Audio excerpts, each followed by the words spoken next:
नाज़रीन, अवामी न्यूज़ में ख़बरुनि जो सिलसिलो जारी है। वहाँ मटियारी का ख़बर ॾींदा आहियूं त लॉकडाउन दौरान 100 खां वधीक ख़ानदाननि जा हज़ारे माण्हू बेरोज़गार थी विया। पाकिस्तान रेलवे जे मातहत कमु कंदड़ company Pakistan railway front transportations company जा मुलाज़िम कोयले सां भरियल गाॾी सां कराची खां यूसुफवाला साहिवाल वेंदा हुआ त स्कॉट सॾाईंदड़ इन्हनि मुलाज़िमनि खे एतिरी महिनत खां पोइ मुनासिब उजरत न मिलंदी, पर बेरोज़गारी सबबि उहे माण्हू घटि उजरत ते कंपनी में कमु करे रहिया हुआ। पर कुझु ॾींहं अॻु इन्हनि खे बरतरफ़ करण जो हुकुम ॾिनो वियो। सिर्फ़ु हिकु SMS ज़रिए कंपनी में कमु कंदड़ मुलाज़िमनि खे आगाह कयो वियो ऐं लिखत में को बि ऑर्डर जारी न कयो वियो।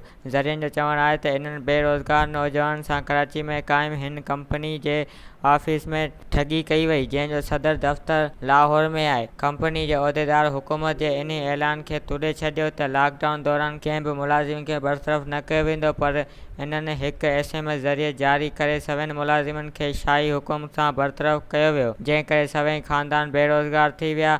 हज़ारे माण्हू फाका कशी जो शिकार थी विया आहिनि। मुलाज़िमनि चयो त कानून जे मुताबिक़ को बि क़दम न खयों पियो वञे। वज़ीर आज़म पाकिस्तान रेलवे जे वफ़ाक़ी वज़ीर समेत चीफ जस्टिस ऑफ पाकिस्तान मामले जो नोटिस वठी बरतरफ़ थियल मुलाज़िमनि सां इंसाफ़ कयो वञे। वधीक ख़बरुनि ऐं तफ़सील जे लाइ विज़िट कयो असांजी वेबसाइट awami news hd.com ऐं ॾिसंदा रहो अवामी न्यूज़ HD।